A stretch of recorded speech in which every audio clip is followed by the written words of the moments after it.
Baik Bapak Ibu yang dikasihi oleh Tuhan, sukacita sangat kita rasakan hari ini, sekalipun kita dalam keadaan yang kurang baik, dalam keadaan yang kurang mendukung, di mana-mana kita dengar berita yang sungguh menakutkan hati kita dan mempengaruhi iman percaya kita kepada Tuhan. Tapi sebagai hamba Tuhan, saya menyatakan kepada kita semua, jangan takut. 3 minggu yang lalu Bapak Gembala telah menyampaikan firman Tuhan, undangan mengikut Yesus, di mana kita di sana diajak untuk datang mengikut Yesus, dan kita juga harus berani memikul salib, menyangkal diri baru mengikut Tuhan. Dan 1 minggu yang lalu kita dengar firman Tuhan yang luar biasa, mengikut Yesus itu besar harganya. Amin. Dan ada resiko yang harus kita terima, dan ada juga keuntungan yang harus kita terima. Itu sebabnya hari ini Bapak Ibu Saudara, saya mengajak kita untuk merenungkan firman Tuhan menjelang di mana Tuhan Yesus Kristus disalib di atas kayu salib. Dan kita merenungkan firman Tuhan dalam Matius pasal 26 ayat 36 sampai ayatnya yang ke-46. Nah saudara yang terkasih, kiranya hari ini kita dapat memahami satu kebenaran firman Tuhan yang sungguh-sungguh dan menguatkan hati kita di tengah-tengah dunia yang sedang menakutkan bagi kita. Matius pasal 26 ayat 36 sampai ayatnya yang ke-46. Saudara yang dikasihi oleh Tuhan, sebagai anak-anak Tuhan, sebagai murid-murid Tuhan, maka seperti yang saya katakan tadi bahwa ada resiko yang harus kita terima, dan ada juga keuntungan yang kita terima. Tetapi firman Tuhan berkata bahwa ketika kita ikut Dia, maka keuntungan besar berpihak kepada kita. Tidak hanya di dalam dunia ini, tetapi di dalam kehidupan yang kekal, yang abadi. Dan untuk itu saat ini saya akan mengajak kita merenungkan satu tema firman Tuhan yang menyatakan, jangan takut. Amin. Jangan takut. Bapak Ibu yang dikasihi oleh Tuhan, kalau kita melihat ayat dan perikop-perikop sebelumnya, di mana Tuhan Yesus ketika menjelang di mana Ia ditangkap, di mana Ia mau disalibkan, diserahkan sebagai tebusan bagi dosa-dosa kita, maka Ia menyampaikan beberapa hal kepada murid-muridnya. Yang pertama, ketika mereka kumpul bersama-sama makan perjamuan, Ia berkata bahwa salah seorang dari antara kamu ini akan menyerahkan aku ke dalam tangan orang-orang berdosa. Tapi murid-muridnya berkata begini, tidak, bukan aku. Terus Yudas berkata, bukan aku Tuhan. Tapi Yesus berkata, engkau telah mengatakannya.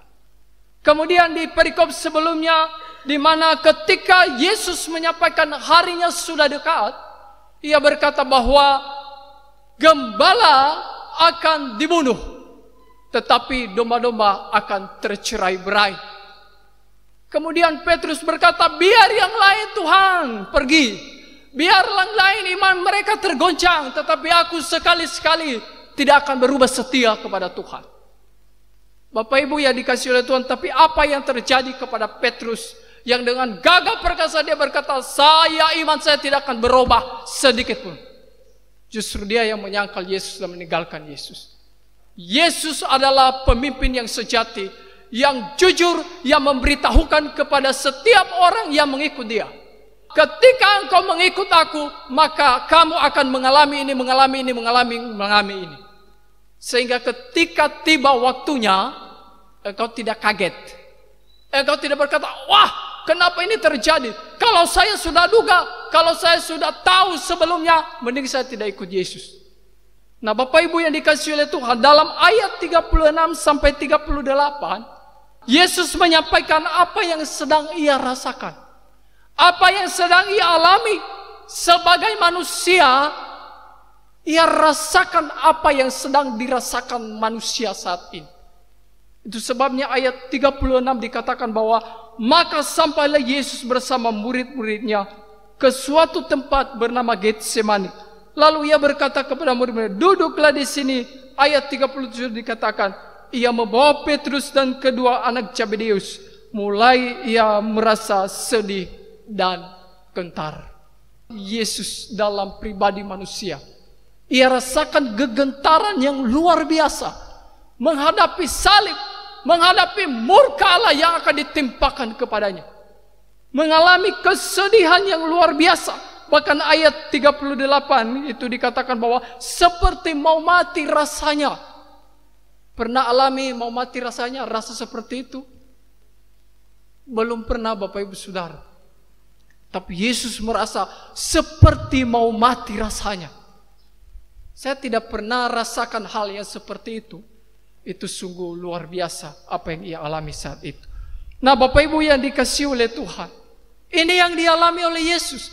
Ini yang ia rasakan ketika ia mau mendekati, menghadap salib yang harus ia alami dan harus ia jalankan dengan kehendak dan rencana Tuhan.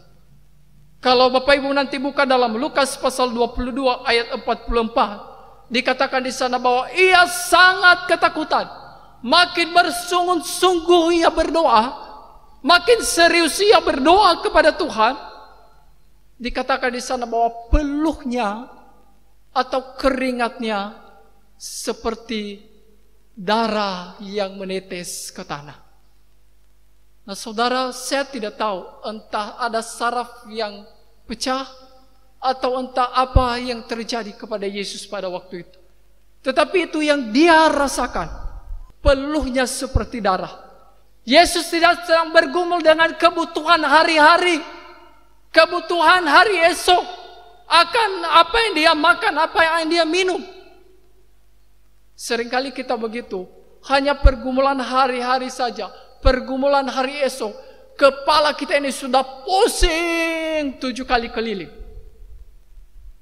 Tetapi Yesus lain Bapak Ibu Saudara, pergumulannya bukan hal-hal yang duniawi, tetapi pergumulannya bagaimana dia harus menjalani salib kehendak Tuhan itu dalam kehidupannya. Kita sebagai anak-anak Tuhan, Yesus berkata bahwa jangan takut. Ketakutan Yesus di sini bukan seperti ketakutan manusia. Ketakutan Yesus di sini bukan seperti yang kita takuti saat ini karena virus corona. Ketakutan Yesus lain dari apa yang kita takuti saat ini. Nah Bapak Ibu Saudara, kira-kira orang-orang sekarang ini kenapa banyak takut? Kenapa banyak gelisah dan tinggalkan Yesus? Takut karena perubahan-perubahan yang terjadi di lingkungan, di dalam keluarga, di dalam gereja, di dalam semua hal. Itu yang menyebabkan orang takut. Dia lihat keadaan sudah seperti yang tidak dia harapkan. Seperti murid-murid waktu Yesus ditangkap. Kemana mereka semua? Mereka melarikan diri cari aman. Mereka tidak mau mengikut Yesus. Padahal Petrus dengan tegas dia berkata, sama sekali saya tidak akan meninggalkan engkau. Ketika engkau mati Tuhan, saya juga ikut mati. Bukankah kita juga kadang-kadang seperti itu? Ketika keadaan aman, situasi aman, kita berkata, Allahku dahsyat, Allahku perkasa, El Shaddai, Maha Kuasa. Tapi ketika ada perubahan, macam-macam terjadi, mulai satu persatu tinggalkan Tuhan dan lupa segala hal. Bapak Ibu Saudara, masih percayakah engkau kepada Tuhan? Jangan takut. Percaya kepada Tuhan. Kenapa orang takut? Karena takut hari esok. Saya mau makan apa hari esok? Banyak orang yang tinggalkan Tuhan karena hanya makan terlalu murah sekali. Dia jual keyakinannya, imannya karena dia hanya memikirkan makan dan minum hari-hari. Dalam Matius 5 dikatakan bahwa orang-orang yang seperti itu, Yesus berkata bahwa orang-orang yang tidak kenal Allah. Hanya masalah makan, hanya masalah pakaian, hanya masalah ya dimakan hari-hari. Tapi tinggalkan Tuhan yang sumber segala kehidupan. Kemudian kenapa orang tinggalkan Tuhan?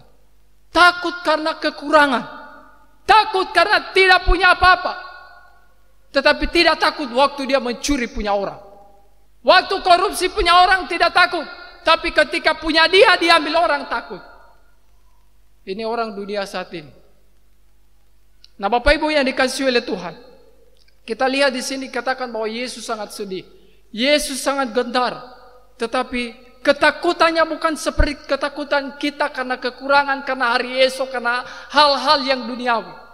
Tapi mari kita lihat bahwa ketakutan Yesus di sini bukan ketakutan karena hari-hari yang ia jalani. Bedanya di mana?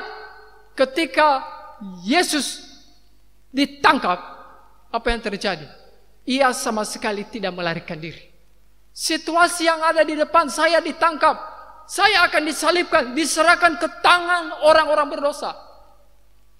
Tapi Yesus maju dan tidak pernah mundur sedikit pun. Di ayat terakhir dikatakan bahwa ayatnya yang ke-45, sesudah itu ia datang kepada murid-muridnya dan berkata, tidurlah sekarang, lihat saatnya sudah tiba, bahwa anak manusia diserahkan ke tangan orang-orang berdosa. Kalau kita itu lihat masalah di depan, kita cari aman, cari perlindungan. Kalau itu kehendak Tuhan terjadi bagi kita, kamu mau bersembunyi kemana? Ke kolom langit di bawah ini? Tuhan lihat kamu. Mau ke kolom tempat tidur? Atau ke kolom rumah? Atau ke kolom-kolom yang banyak di sana? Bapak Ibu yang dikasihi oleh Tuhan, ketakutan Yesus, sekali lagi saya sampaikan, bahwa bukan seperti yang kita takutkan hari ini. Ketakutan Yesus karena dia adalah Allah yang suci. Dan Allah yang suci, pribadi yang suci, pribadi yang kudus, dosa itu harus ditimpahkan kepadanya. Nah, Bapak Ibu Saudara, Yesus takut, tetapi ia tidak melakukan pembelaan diri. Ketika ia ditanya, perhatikan ketika ia menghadap Pilatus, dia berkata, apakah engkau ini betulkah tuduhan-tuduhan ini? Terus dia berkata, apakah engkau raja orang Yahudi? Apakah engkau Mesias? Dia hanya bilang, engkau sendiri yang menyatakan. Dia tidak lakukan pembelaan yang luar biasa.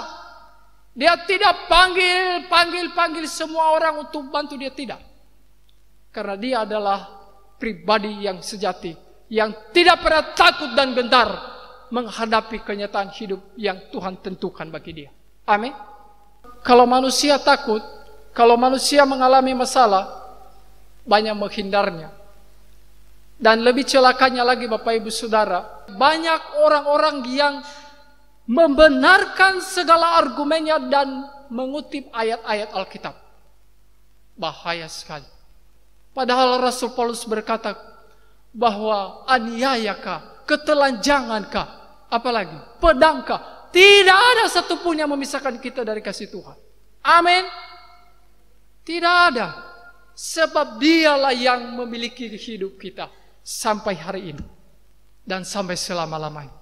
Bapak Ibu, tadi Pak Morim singgung dengan Daniel, Sadrak, Mesak, dan Abednego.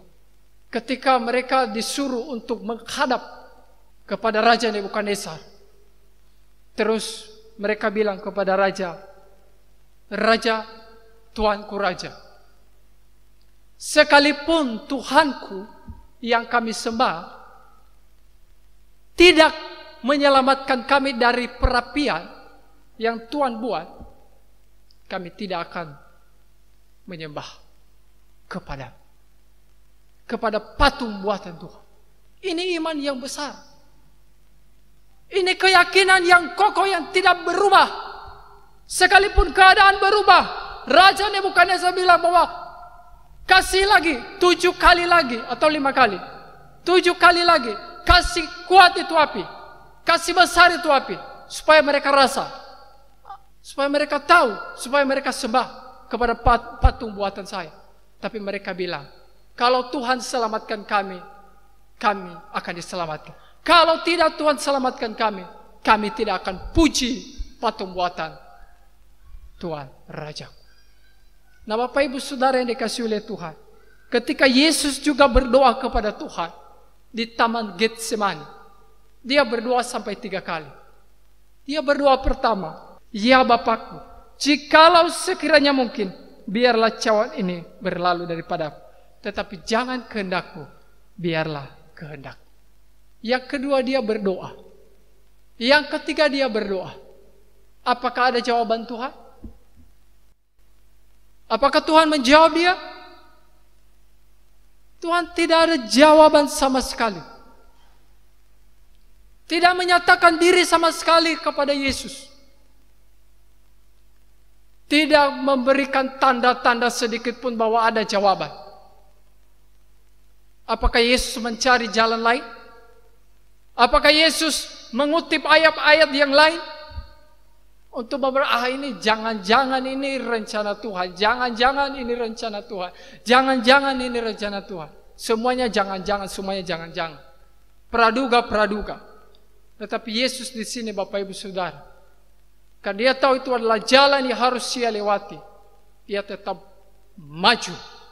Dan dia berkata, sedikit lagi saya diserahkan ke tangan orang-orang berdosa. Dan kita lihat, siapa mereka yang percaya sungguh-sungguh kepada Tuhan, siapa mereka yang tidak sungguh-sungguh dengan Tuhan. Murid-murid laki-laki kemana? Pergi semua. Tapi marilah kita koreksi diri kita. Apakah ketika dalam keadaan baik-baik saja kita ikut Tuhan? Apakah ketika aman-aman saja kita hanya mau berkata bahwa Tuhan Engkau baik dalam kehidupan saya?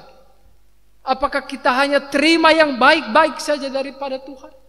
Apakah ketika keadaan, lingkungan, situasi, kondisi kita hanya memenangkan Tuhan itu baik? Tetapi perubahan-perubahan terjadi. Masalah-masalah terjadi. Bapak Ibu Saudara yang dikasihi oleh Tuhan, tadi Pak John bilang bahwa ini hanya permulaan. Tapi kalau virus ini terus berjalan, kita lebih menderita daripada yang sekarang. Apakah Immanuel masih percaya kepada Tuhan? Apakah engkau tetap berdiri teguh kepada Tuhan? Dan engkau, saya adalah murid Yesus yang sejati. Yang saya teladani adalah Tuhanku, Allahku di dalam Yesus Kristus, yang tidak pernah mundur menghadapi kenyataan hidup yang ada. Sekalipun itu pahit, sekalipun susah, sekalipun itu berat harus kita jalani. Tapi kita harus jalani karena Tuhan berkata, Ia menyertai kita. Amin. Tuhan tidak pernah berjanji bahwa semua hal-hal dalam dunia ini, langit ini terang terus setiap hari. Tapi dia berjanji bahwa Ia adalah Immanuel, Allah yang menyertai kita. Amin Bapak Ibu. Dalam hal ini saya ajak kita semua, ketika kita mengalami kebimbangan, kegentaran, kesedihan, mari kita ikut Yesus. Kita berdoa seperti Yesus. Jangan kita mengurung diri. Kita minta kekuatan kepada Tuhan kita dan kita berdoa. Biarlah Tuhan teguhkan iman kami, iman keluarga kami, iman saya di dalam Engkau, dalam menjalani kenyataan hidup yang Tuhan izinkan kepada saya. Amin. Jadilah murid yang sejati, yang tidak menjadi pengkhianat kepada gurumu. Saya mau iring Yesus.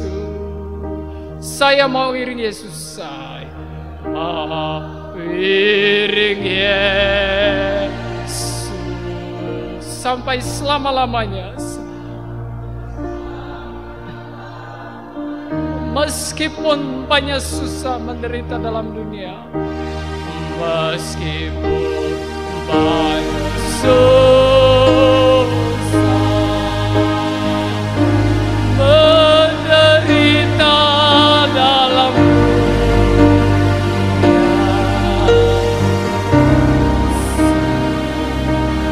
iring Yesus.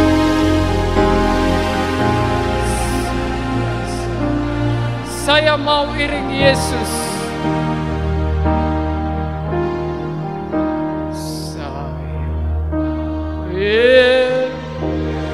Bapak Ibu yang dikasih, dunia akan berubah, situasi akan berubah. Tapi pastikan bahwa imanmu kepada Tuhan tidak berubah sedikit pun. Biarlah lagu ini menjadi imanmu kepada Tuhan. Meskipun saya susah menderita dalam dunia. Kepada Pak Gembala saya undang ke atas mimbar ini.